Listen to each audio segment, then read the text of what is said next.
Okay, so I think I have a completely different opinion to most people on this third Camp Rock installment. I grew up with Camp Rock and Camp Rock 2 with, the iconic cast, and I absolutely loved those movies. Like, I had the Wii Sing It games for these movies, okay? I was that Disney Channel kid. But yeah, I want to dive into this third Camp Rock movie with you. And yeah, I mean, I saw the teasers and I saw the trailers, and my hopes weren't high, but they weren't completely destroyed either. And then eventually I heard the new song One Beat Away in a little teaser, and I thought, this doesn't actually sound awful. And the color grading of this movie felt more reminiscent of the old ones than like new Disney movies, if you know what I'm saying. So yeah, I saw that initially the runtime for Camp Rock 3 is about the same as Camp Rock 1, and I recently just rewatched Camp Rock twice, like literally back to back, and both times for me it breezed by.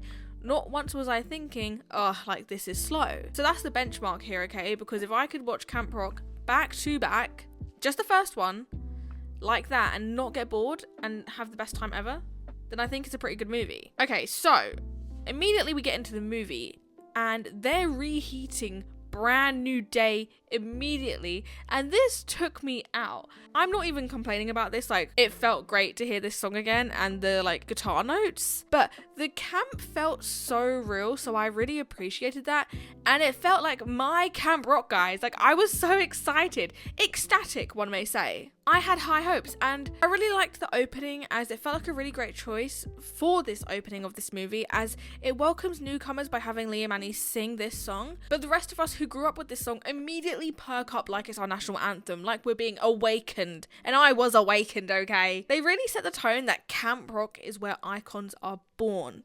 And we know who they are talking about, aka Mitchie, and I guess Connect 3, but Mitchie. There's a reason why they know the song Brand New Day, and I'm picking up what they're putting down. Our main girly sage, Leah Manny, rolls up to Camp Rock all bright-eyed and dreamy, and only 5 seconds after moving into the bunks, they start doing the Camp Rock march. It was too funny. Like, I can't even hate it, because if I was there, I would actually do that too. Like, don't lie.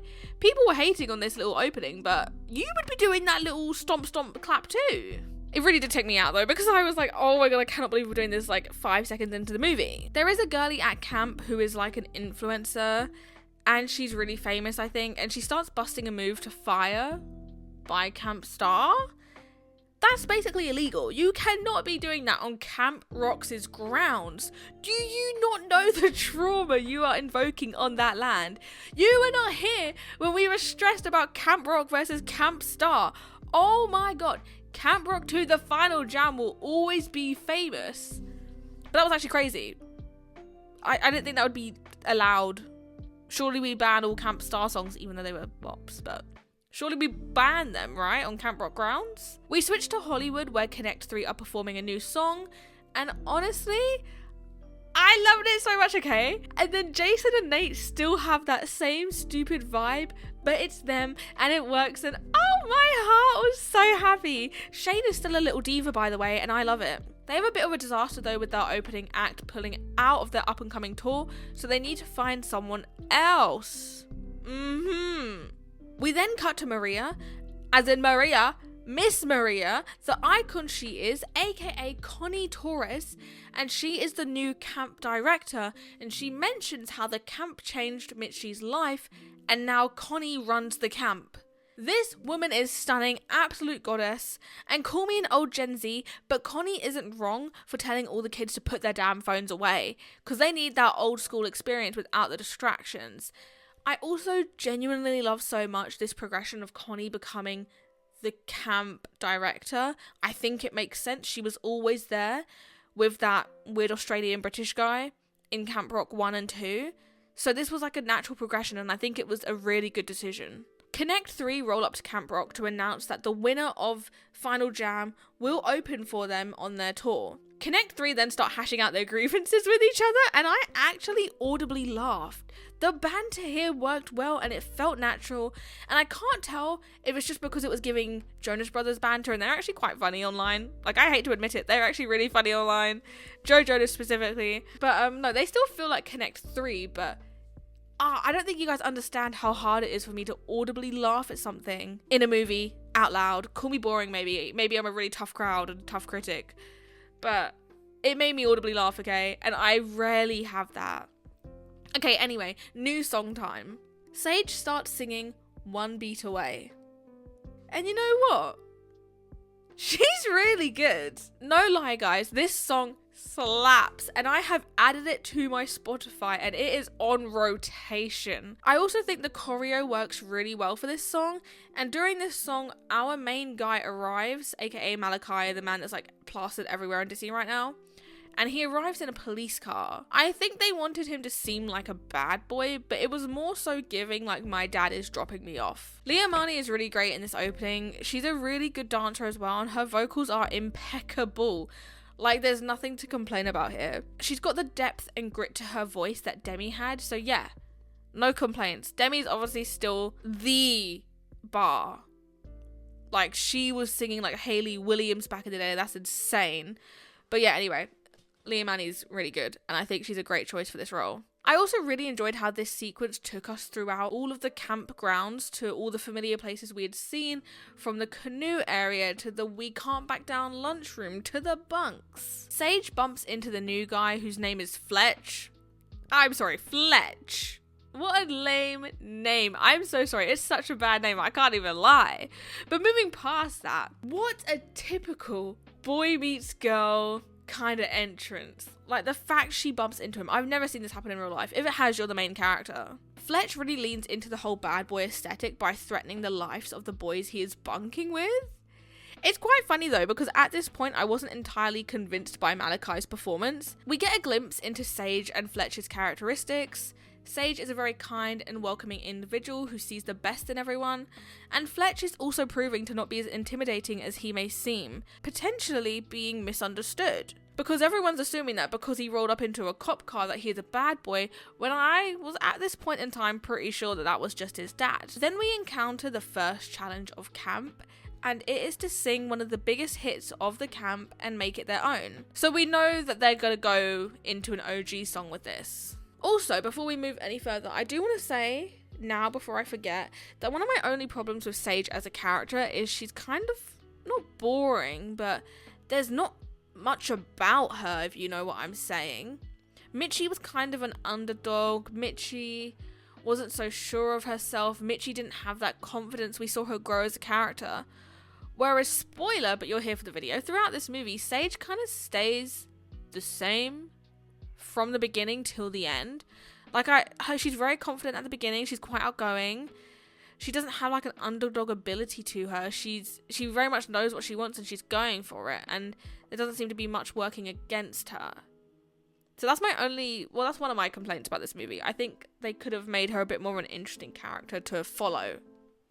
Because in this movie, Rosie is a little bit more interesting because she does struggle and she does have some internal turmoil about what it is she should be doing and whether she wants to just play the cello or be a star herself. Moving on though, Desi and Sage have some conflict, with Desi believing Sage is a sellout, and also he is mad at her for breaking up their band. They're siblings, by the way. I was a little confused about this at first, probably because I'm slow, but they're siblings. The campers are pulled into the audition room basically so that they can butcher Play My Music, like turn it off. Oh my god, it was painful. I get it wasn't supposed to be great because they're auditioning, but that was genuinely painful to listen to. Sage was a saving grace on this cover, and she wasn't even that good on this cover, I can't lie. It wasn't giving the original, and I know it's not, it's a cover, blah blah blah. And also Fletch wasn't awful, but it looked like it was his first time singing and holding a guitar. Like, it looked foreign to him. I really hate as well how overly polished and auto-tuned the vocals felt for this cover. Disney's gotta stop doing this because it's going too far. It's giving Kids Bop, it's giving Robot. I hate it. Desi, being a messy younger brother, starts scouting and networking with other musicians to start a band without Sage. Kinda crazy work. But I kind of respected the hustle, and I kind of liked his character quite a bit. But I'd actually be so annoyed at my sibling for that if I was Sage. Then something so out of left field happened that I did not expect in my wildest dreams. Connie starts to introduce her favourite new and up-and-coming artist. Guess who bloody hell shows up? Milo Manheim. My boys in this movie, the way my fucking mouth dropped and my heart started racing because what? I could not believe what I was seeing. Like, this was an actual insane plot twist for me. Like, when Connie starts introducing her favourite up-and-coming artist, I was like, I'm not going to recognise this face. It's going to be a new Disney Channel person. I'm not going to know them. You know, I'm older now.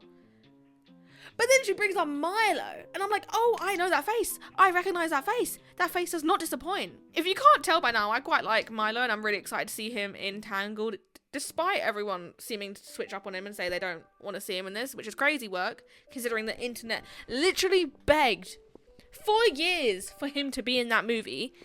And you're telling me now that he's cast, people have switched up? Nah, the internet's got to stop now. He does an exercise with the campers where they have to interview each other, because I forgot to mention that they're doing a songwriting workshop, and this causes Sage to have to interact with Fletch. Also, I hated the hat they put on Fletch. It was giving MAGA, can't lie. It was giving, I was born in the UK, but made in the Royal Navy.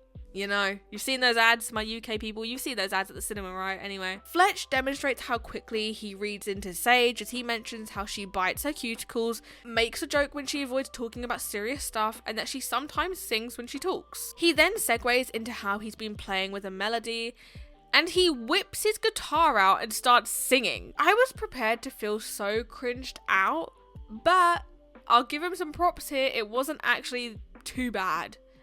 I would even go as far as to say I didn't even mind it. Even Milo was a little gagged. Sage quickly finds herself very attracted to Fletch, and you know what, fair enough. Man talked to you and was able to read you in 5 minutes, then he sings a song inspired by you. Yeah, if I was like 16 and a guy did this and he wasn't hard on the eyes, I would also be folding immediately too. After having this little convo in the bunk, Sage comes across Mitchie's songbook in the floorboards of the room. What are the odds? And then not her blowing dust off of it like it's a relic.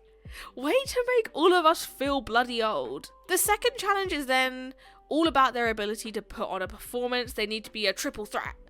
Fletch and Desi have a little interaction, and you know what? I was genuinely impressed that Desi's actor could actually play guitar really well. I always pay attention to people's hands and finger movements when playing guitar, and you know how shook I was to see an actor properly play that guitar? Very, some would say. So there's another win for this movie. They then lay a few ground rules that this camp is giving Dance Academy, because a few campers were let go due to getting their phones and I assume posting about what they've been doing for Connect 3 at this camp. Therefore, the stakes are really shown here that you cannot be posting about this competition and you cannot be getting your phone out during camp. They reference the grab a mic and a hat moment from Shane Gray, except the girlie leading this competition can actually dance, unlike my man Shane. Sorry, Joe Jonas, you will be catching some strays right now. I would not have survived this version of Camp Rock. Maybe the original Camp Rock's dance number I could have survived, but this one actually had some choreo. Yeah, it's giving TikTok and it's not giving Disney knees, but I'm kind of just sadly getting used to the fact that a lot of these new movies incorporate a lot of TikTok-y kind of dance moves. So I'm going to stop yapping and complaining about that because I don't think it's changing anytime soon, sadly. During this dance session, Connect 3's manager eliminates dancers by tapping on their shoulders, leaving us with Sage, Fletch, Desi, Rosie and Cliff. Wannabe Tess is surprisingly eliminated and she is definitely not happy about it, definitely not going to let this go. During this whole scene, by the way, they covered Start the Party. It was another very offensive cover. Again, giving Kids Bop. I really wish they would have maybe left alone the original soundtrack because I can't lie, all of the covers in this are so bad. Genuinely so bad. I don't know who thought this sounded good and why they didn't redo something about it, because why you'd put that out there, I don't know. Sat out by the canoes, Sage and Fletch hang out and there is some proper eye flirting. You know what as well? They actually have chemistry. Like, it's pretty good, okay? I believed it and it felt natural. Maybe I've never felt the touch of a human in my life. Maybe I don't know what flirting is because no one would ever flirt with me. But They had chemistry to me. I'm seeing so much discourse online saying the chemistry's really bad. But girly pops, it made me feel it, okay? I felt it with them too. So I don't know what everyone's on about. We finally get the reveal that Fletcher's dad isn't a cop. And oh my god, I was so wrong because it's so much worse. So his mum passed away. And he got a car ride straight from court to the camp, and now it's just him whilst the judge figures out what to do next. I was not expecting that. I really could not have predicted that. Madison, the test wannabe, starts cooking up a sabotage plan against Sage, and at this point I could kind of see that they were setting up breadcrumbs for the whole no phones thing to come into play later. But for now, for some reason, Madison was allowed to style the top 5 contestants, and she just sabotages everyone's looks. And you know what, actually, looking back, I don't think she was allowed to do it. I think she just kind of did it. But I don't know, okay? This then led, though, into our next cover of It's On. I will say this is one of the least offensive covers of the movie. This song plays over top as the campers fight with paints and all different kinds of materials in the craft room. Madison catches another hit to the ego when she throws a splash of paint onto Connie whilst the others escape. Apparently she faced some repercussions for that. I can't really remember what they were. But yeah, at this point as well, I started to see that they were laying some other puzzle pieces for this movie, and I could see how they were trying to set up the main 5 as a band, okay? The third challenge was for the 5 of them to survive 24 hours on a tour bus together. Granted, this isn't really a tour bus, it's a school bus. No bunks, nothing. This part of the movie did start to drag a little bit. I just wanted to see the music and them figuring out camp life. I didn't really care much for this challenge, I can't lie. Like, it was really quite boring. The 5 of them start having a heart-to-heart in the tour bus, and it's sweet, but it doesn't hold too much weight because they've only known each other for like 5 seconds, so it's hard to feel moved by it or anything. They start singing, and the first section doesn't help the Kids Bop reputation. The rest of the song is quite alright. It will not be added to the Spotify rotation though. It was cute. It's called Echo. It's just not though a song I really want to listen to again. Yeah. Sage and Fletch lie down on top of the tour bus together to do some stargazing. They continue on with their hardcore flirting, and I loved it for them. Both of them are quite unproblematic, and they seem like quite complementary characters. Up on the bus, Fletch reveals that he still has his phone because he missed registration, and so they never actually took it away from him. This deepens the bond and trust between Sage and Fletch because now she knows his secret, and she promises that she won't tell anyone. Fletch also has abandonment issues due to, his whole home life situation. And he goes on to tell Sage that this is why he never opens his eyes when singing, because the crowd will leave. I also want to say that Fletch says this whilst looking right at Sage, like he doesn't want her to leave either. I'm genuinely all here for that growing relationship. I feel like they have great chemistry. I feel the feels, the chemistry's there. And they have an almost kiss that's broken in such a Disney Channel way that I loved it. It reminded me of all of the almost kisses between Troy and Gabriella in High School Musical, so power to them. The campers at this point have 1 day left to work on their songs for Final Jam, and I can't lie, but it felt like time moved way too fast in this movie. At this point in the movie, it felt like they had only been at camp for like 1 day, but you're telling me they've been there for more than a week? Right? Like, no way Camp Rock flies by this quickly. I remember in the actual Camp Rock feeling like they stayed there for longer than a week. It felt like they spent weeks there. But in Camp Rock 3, it feels like they barely stepped foot into camp, and now you're telling me Camp Rock, the Final Jam, is a day away. Like, no. I think that's one of the main issues with this movie, is that their pacing was awful their representation of time was awful, because I could not have told you that they had been there for weeks. And maybe Camp Rock 3 is different, maybe it isn't that long, but I thought the point of Camp Rock was that you're there all summer, and I did actually look this up, and the original Camp Rock, they were there for 4 weeks, they were there for a month, and it was the whole thing of like Shane Gray's consequence for being a little brat was that he would stay at Camp Rock for a whole month to tutor them. There is no part of Camp Rock 3 that feels like they were there for a solid month. Not even for a week. I'd have to stretch my beliefs. I was shocked to hear that Final Jam was literally around the corner. And also, okay, the disrespect is potent. So remember how Sage found Mitchie's old songbook? Turns out she wasn't just using it to read her, Mitchie's old lyrics. Girly Pop is actively defacing the book by writing her own songs in there. I don't think this should be allowed. Imagine if I found one of Taylor Swift's OG songwriting notebooks and just decided to start jotting down my own ideas in there. No! Get your own notebook, what the hell? Connie passes it on to Sage, but I feel like they could have just let the songbook be, but I get it's a display of passing the torch. I get it. doesn't mean I agree. Sage and Desi make up, stating they're bandmates for life, so yippee for siblings being on good terms again, unlike my boys in Connect 3. We get another original song, and there's not really anything special or replayable about it. Again, except for One Beat Away, all of these original songs are quite weak and have nothing on the OG songs from Camp Rock 1 and 2. Like, no wonder why they kept reusing them. But even those they couldn't get right. I did find it quite a shame that they had Liamani, yet they didn't use her vocals to their full potential. Like, she sounded great on One Beat Away and sounded similar to Demi, and this was like their only song that sounded similar to the OG Camp Rock movies. The top 5 though are pulled into Connie's office because she knows that someone has a phone. We knew this was going to happen eventually. Fletch shows them that he has his phone after Sage kind of outs him for it. Connie and Lark share how a video was posted to social media of the 5 of them singing on the bus. Rightfully so, Sage and Fletch are confused and a little annoyed because she knows he wouldn't have done that. Also, I wanted to see the angle of this video because are these two ladies being daft? Because if it's posted from the outside perspective, which it had to have been, then clearly no one in that bus filmed the video. Unless it was just a black screen with the audio of them singing, then fair enough, maybe, kinda. But in this day and age, they should be aware that literally anyone could have filmed and posted that video, so this plot point was very, very weak. There is also a somewhat interesting conversation that is had between Sage and Desi, where he notes that he loves Sage's drive, but it always leads to her putting herself before others. For instance, she left him behind when she broke up the band, and now she is choosing Final Jam over Fletch. I get his argument, maybe, of like, you know, her leaving him. That makes sense. But Fletch?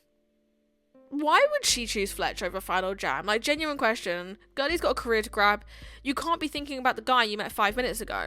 Maybe I'd feel like some sort of loyalty between the two of them if it felt like they'd been there a month, but it didn't. So yeah, I found that a bit of like a stupid conversation to have, because why would you let a man, even one that you've known for a month, why would you let him change your career path? Or your potential at getting that career path. We then skip to Sage pulling Fletch aside to apologise for selling him out. It was honestly so refreshing to see him be so chill about the whole thing and not blame her for the situation. Thank you for healthy masculinity and like emotional regulation. Also turns out I was wrong to call Connie and Lark stupid because they did end up tracing the video to Madison's account. I still think that they could have been stupid. Maybe I wasn't wrong. Because again, I want to see that video. But anyway, this means that Fletch is back in the competition. The two hug it out and they're quite cute together. What can I say? It is now the day of Final Jam. Everyone is prepping. Connie is setting up the stage and the campers are reminiscing about camp while Sage has her main girl moment out on the deck. Bruh, and then Mitchie shows up to surprise her mum, and it's a really cute 10-second moment of them again, showing us the torch being passed on as Mitchie says how she won't sit in the front to watch the campers as it's their night. Oh, it was so nice to see Mitchie back on our screens for 10 seconds. I wish she could have been in more of it. I really wish that these reboots would just be a continuation of the main character stories, but we're never going to see that because these Hollywood executives can't seem to get their heads out of their arses. Then Connect 3 take the Final Jam stage to start the festivities. First contestant up is Cliff, and turn it off. I'm so sorry to this man, but stop it immediately. It was genuinely so bad. There is nothing positive for me to say about this performance except for the fact that it ended. Next up was Rosie. And you know what? I quite enjoyed how dark and intense her performance was with the cello and the cloaks and the red lighting. Like, okay, come out of your shell. I also really liked her outfit. It was cute and edgy. The song will not be seen on my Spotify though. But I do think Rosie was a really strong performance, okay? Having seen all of them, she could have won. Then we had Desi. The song reminded me of The Way by Ariana and Mac. If you go hear it, does anyone hear it too? It's literally just the beat though. Nothing else sounds like it. I think it's just the beat at the back. Also, I've got to say, Desi has really good stage presence. That's something I quickly noted about him when he performed. Overall, he gave a solid little performance. I enjoyed all the dances on stage 2, and it was a nice moment for his character, considering one of the things about his character's arc in this movie was he was worried about his dancing because He didn't think he had like really good dancing abilities.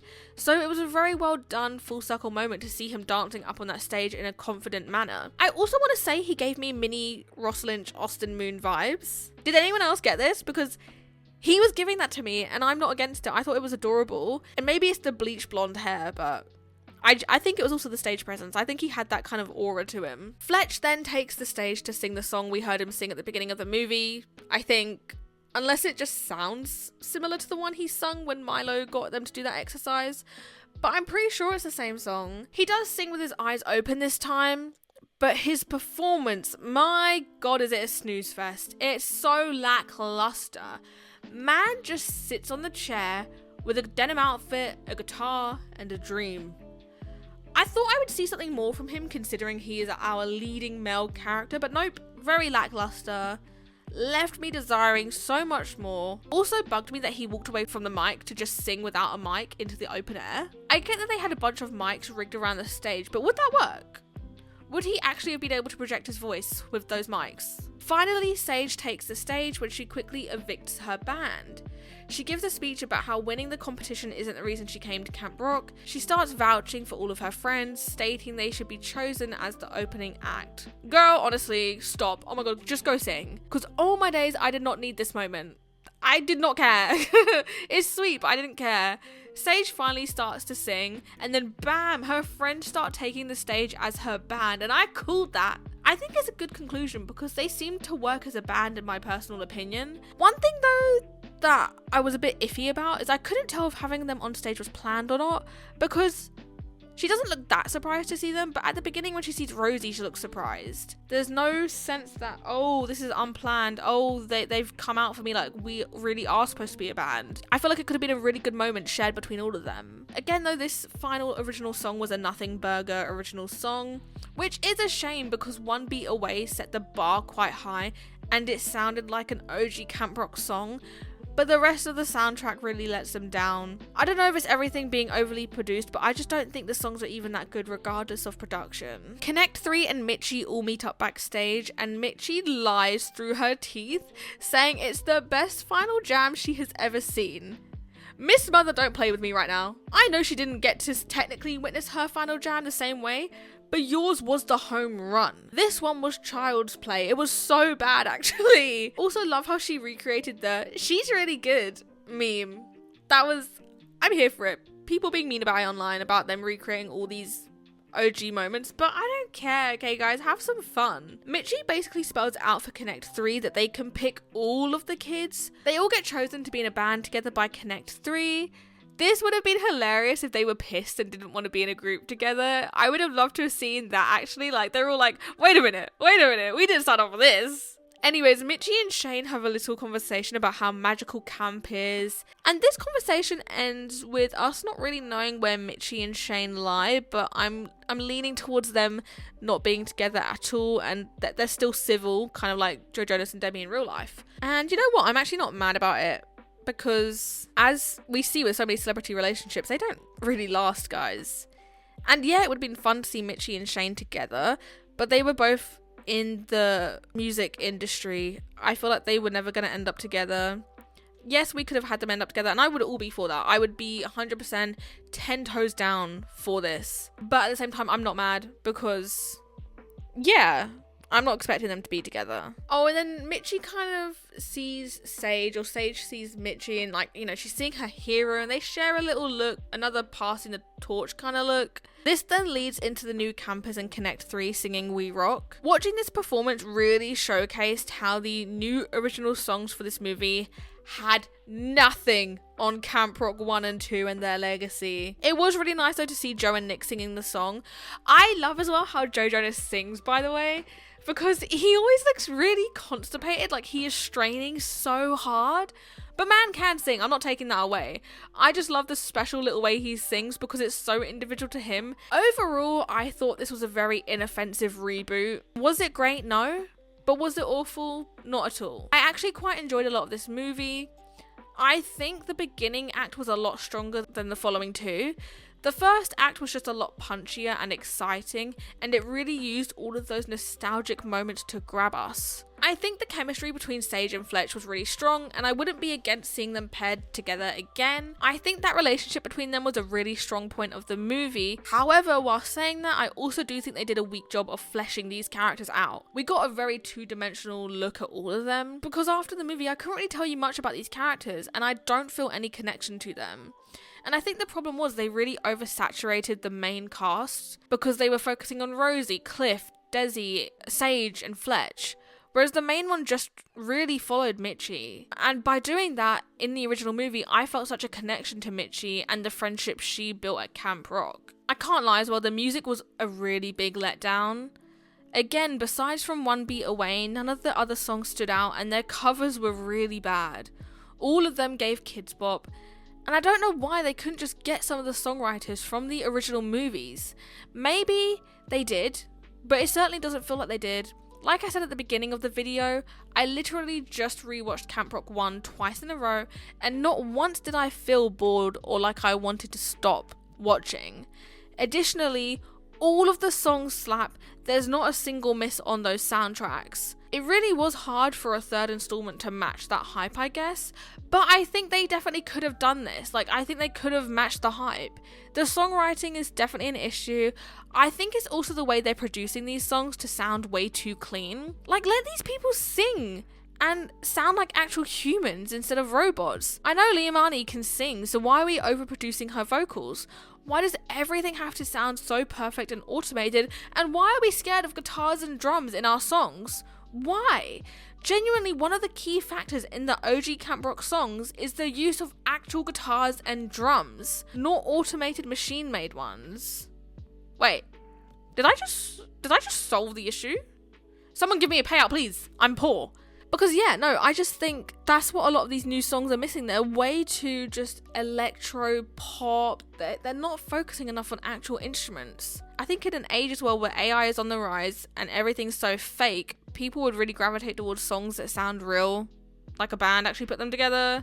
Why can no one think of this? Why can none of these big Hollywood executives put their brains together and understand this? But those are my thoughts on Camp Rock 3. I do wish though, again, like I kind of said in my Wizards of Waverly Place video, that people creating these reboots would understand we don't want you to just reboot the movies with a new cast, like a younger cast. We want to see our OG characters. We want to see a continuation from the original movies to now. We want to see where our characters are at now. If you're going to announce another reboot and it's not a continuation of the main characters, wrap it up. Just stop. Because they're doing the same thing time and time again, and people are asking for the same thing time and time again. Please, can we see our OG characters and their stories continued? I don't want to focus on a new little cast. Okay, I really don't. A reboot should be targeting the audience that grew up with the original. Again, I said this in Wizards of Waverly Place on that video, and I'm gonna say it again. They need to target the demographic that grew up with these movies. That's how you make a successful reboot. Show us where they are now, the original characters. Don't be showing me these new kids that I have no connection to and just throwing my OGs in there for 10-second little cameos, okay? Okay, that being said, I didn't hate this movie, and I think had it had better songs, it would have actually been really strong. But yeah, that's enough from me. Have a good day. I will maybe see you in another one. Yeah, okay. Bye.